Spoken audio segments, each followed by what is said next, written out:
तशा पद्धतीचा विचार जो आहे तो राज्य सरकार करणार का? भविष्यात काय होईल याचा वेग तर मी घेऊ शकत नाही. आपण कागदपत्रांवर आणि जी-आर आणि शासन निर्णयांवर विश्वास ठेवला पाहिजे. अशा पद्धतीचा कुठंही लेखी आदेश, शासन निर्णय, कुठं सर्क्युलर आलेला आहे का? नाही.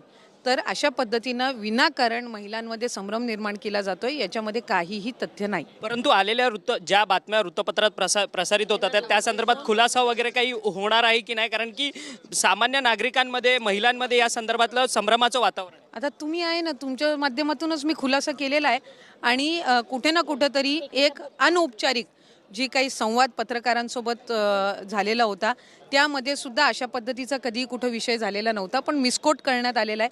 खरं तर एक जबाबदार वर्तमानपत्र आहे आणि अशा पद्धतीनं मिसकोट करणं हे चुकीचं आहे. लोकांमध्ये त्याचा वेगळ्या पद्धतीचा संदेश जात असतो आणि मी म्हटल्याप्रमाणे राज्याचे मुख्यमंत्री देवेंद्रजी फडणवीस साहेब यांनी या संदर्भामध्ये लाडकी बहीण योजनेसंदर्भामध्ये भूमिका स्पष्ट केलेली आहे.